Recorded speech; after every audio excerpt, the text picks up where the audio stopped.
Hi guys, welcome again to Sip Sessions with Jojo, and today I have a tech bro with me. My brother, actually, he's my younger brother. Forget the fact that he's taller than me and all that. So yes, his name is Abubakar Ogirima. So yes, today we're going to be having conversations around what he does, right? And seeing how he can give us tips and advise us who have businesses online and how we don't fall victim. Stay tuned.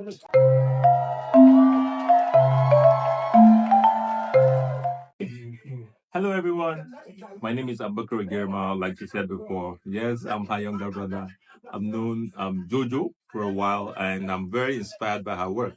So I am pleased to be on here to discuss about some of the things that most businesses nowadays, most especially small and medium level businesses, they overlook, cyber threats in their businesses. And these threats pose very, very significant risks.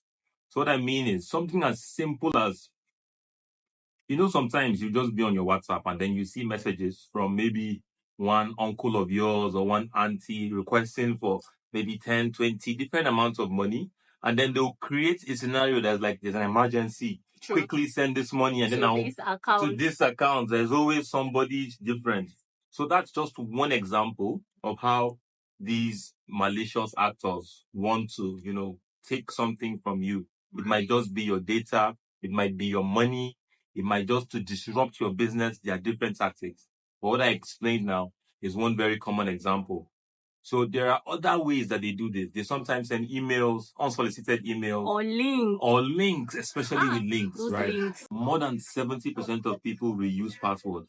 So when they can get your password once, they will try it on all of your accounts. I used to be like that. I'm not gonna lie. I use one password for everything, so I don't forget it.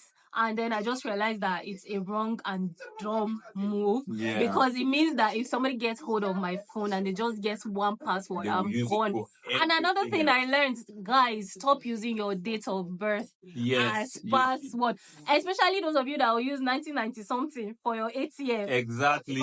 Please. Exactly. You see?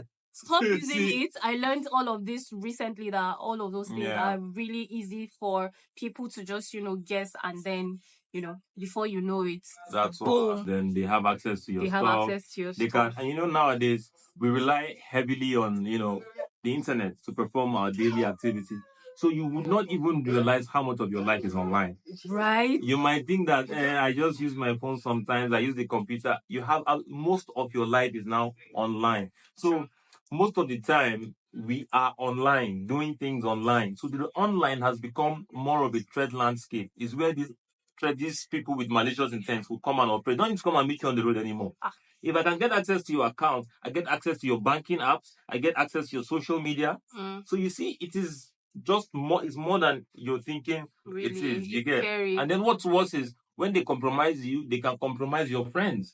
The day I heard that two-factor authentication does not really protect like that. Like it does, but you have to take other measures. And I was scared. I was really scared because in my head, I always say, me, I have two-factor authentication, so I'm safe. Yeah. The day I learned from my tech bro that it is not safe, I was like, okay, well, let me keep quiet. You always have to be on guard, right? Because but it's good to at least do that a little because some people don't So even what have do that you at think? all. What do you think is the best? Like, I know that there are like authentication apps. Yeah. What do you think that people can do differently? Okay, the thing is, I'd always say it depends on what you're protecting. Okay. If you know that you have a lot of sensitive information, on the digital spectrum, you have things that you want to protect, you should go further than just doing two-step, because there's what you call multi-factor authentication. Okay. Oh So yeah. so I heard. two-step is just part of it. You can make it 3, you can make it 4. Where after When they break putting your one device, door, there are more doors. they might need your biometrics or they might need something else. So that helps that. And then secondly, there are apps like Google Authenticator. Yeah, that's the one I use. Exactly. So that gives that extra layer. Without that code, you cannot have access to that app. So there are so many other measures depending on what you're trying to protect. You should make sure you seek the right type of advice. Right. But if you have something like you do a lot of things online, you definitely should protect your online. And the crazy thing now is a lot of us run our businesses online. That's what I'm saying. I don't have a store. Everything I'm doing is online. I've seen people come on Instagram and literally crying with tears, saying that they've been hacked. I mean, I'm going to cry too because I've been building my Instagram account for years. Then imagine one idiot just sends me a link and then I click and then boom, everything is gone. I have a friend, I'm sure she's going to see this. When you send her a link on Instagram, in fact, even on WhatsApp, she's going to call you, video call, and ask you, what is this link for? She needs to be sure that it's a secure link. So I think that we can all practice that. It is not enough for you to say, what is this link for? And the person lies to you because obviously the person might have been hacked. It takes hours for people to even realize that their loved ones have been hacked before they start putting it out there to say, oh, don't respond.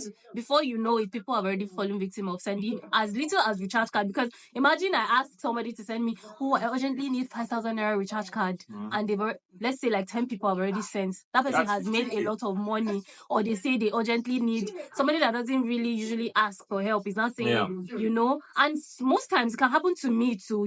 I'll be like, oh, this person has never asked me for help. So let me not send it, or maybe let this me not person ask is too in many trouble. questions. Let you not do that. I don't want maybe to this send person is in trouble. That on the technical aspect, they call it phishing, right? And it's spelled as normal phishing, but without the F, you put PH, right? Okay. So the similarity between this and actual phishing is that the technique is the same. Let me explain. In regular phishing, right, you go with your fishing equipment, you have your rod, you have the bait, you have the hook. I mentioned these items because they're important. Okay. So when you go to the river, you're on your boat, then what you put in you throw it in there, right? You throw in your hook, which has the bait, usually something a fish would want to eat. And you throw it in the water. And after a while, the fish would get hooked to it, right? Right. And then you pull that out. I don't know how to fish, but I understand. Okay, exactly. So how that's similar to the tech phishing, or what I just said in cybersecurity, it is that the hacker or the person with malicious intent would send you a link. Okay. That link right now is the hook. Okay. And then the person will now promise you maybe money or something that will entice you. Right. That is the bait. Oh, you have won a new iPhone 16. You have won a new iPhone 16. That's the bait. You have won 20,000 naira. Just click here to receive it. I literally received an email, I think a couple of months ago, saying that I have a package coming from which country. Did you order? I didn't order anything. Did anybody send you a message that, oh, I sent you this drug? I didn't order anything. No, nobody sent me nothing. Exactly. If I was greedy, I would have easily clicked on the link, and only God knows what would have happened. Exactly. So please don't fall for all of those things. That's why I tried to give you the similarity so that you can see that whenever you are clicking on that link, just remember a fish being hooked. So that's you. A big hook. Being hooked, really. So if you are, that's just one way that they do it. Right? There are other mediums. Sometimes somebody is what you call targeted phishing. Okay. Somebody can get access to your corporate network, and then they will see how you communicate within your circle. True. And then they will now look for the best way to get something from you using that information they have gotten. Right. If they know that you sell maybe veils, they can say, oh, look, I just sent you some money for 10 veils. So you knowing that you sell veils, you'll be like, hey, wait, who sent me money? Let me quickly check it. They will have better ways to hook you, so you have to be careful. So the more things you do online, the more care you should take while protecting your online identity. So that's just one aspect. And like I said, enterprise security would determine how well your data is secure. So you always have to be, for instance, updating softwares. Sometimes they'll give you updates for your software. You'll be like, these people again. But what you don't know is their security team have done an advancement. Oh, really? To block I used to take it for granted. Me, I'll be like, I just updated my phone now. So you have to take note of those things. Most of the times, updates come with security patches. Okay, is that why we mostly update our apps like every 2 market days? Exactly. So you'd be like, why? That's because these cyber criminals, they come up with new ways to get access. So your own app creators now have to quickly send out updates to cover those new ways. You understand? All these things are too technical for me. You see, that's the problem. The orientation and how it has been, communicated. It's not really. More effort needs to be in that aspect. Well, and I think another thing is we're all guilty of not reading terms and conditions. But you understand, you cannot blame. An average human doesn't like to read that. True. I think that I'm going to say this. Maybe you guys that are involved in all of these things I think that what about like a mini demo? People prefer to watch things. Do you think does that even make sense? I don't know if it does. It does. But like reading that terms and conditions is long for me. What I would say here might be my own opinion, but I'm very strong about this opinion. You see those apps, right? They know how much value your data is to them.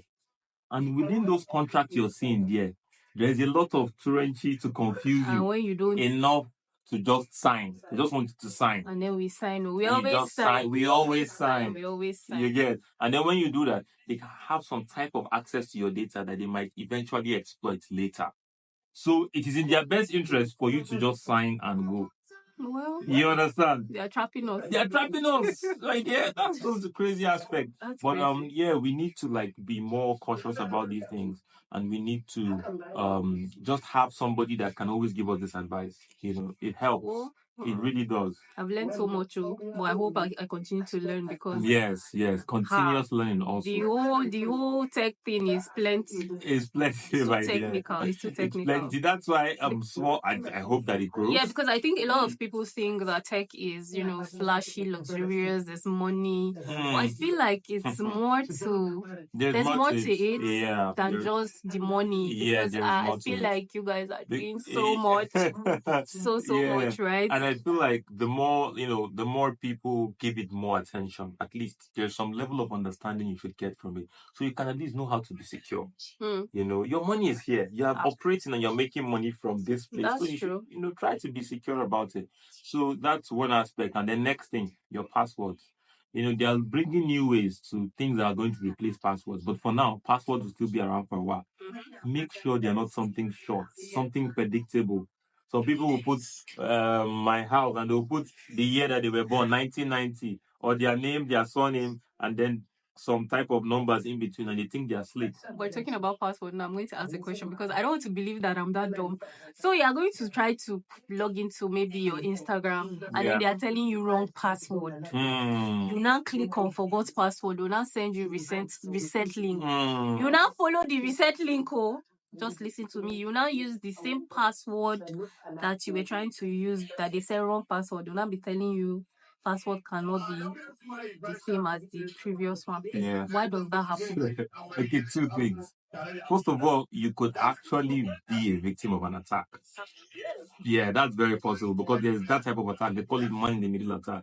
So what happened there? Yeah, maybe the technical people will understand what I mean. So what they do there is they create a fake page, and then they put it they would send it to you in such a way, either through a link, or they'll find a way that you're going to be on that page, or immediately you're trying to put in your password on that page, it will look exactly like where you usually, put in maybe Facebook, Instagram. Yeah.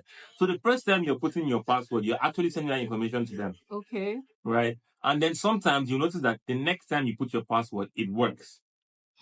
And then sometimes I always used to feel like these people, they have rendered me. There are a lot of things that could have gone wrong while that is happening. And it's also very possible that they had maybe a slight delay on their server, and then there was some. They do have things. But yeah, we really need to be more cautious about these things. We need to, because at the end of the day, if you compromise yourself online, that internet doesn't forget. There's that long lasting. Yeah, I don't want any. I've not been hacked before, and honestly, I'm afraid of being hacked. Not that I can have anything I'm hiding, but please. Yeah, of course. My accounts are precious. My privacy is very precious to me. So please, we need to be really careful. And I hope that we take all that Abu has said here today. Yeah. I'm going to put his Instagram handle in the video. So you guys can follow him. You can ask questions and learn more about all of these things. So yes. Peace. It's really nice being here. Signing out. Signing out. So please don't forget to subscribe, like and share this video so that other people can learn.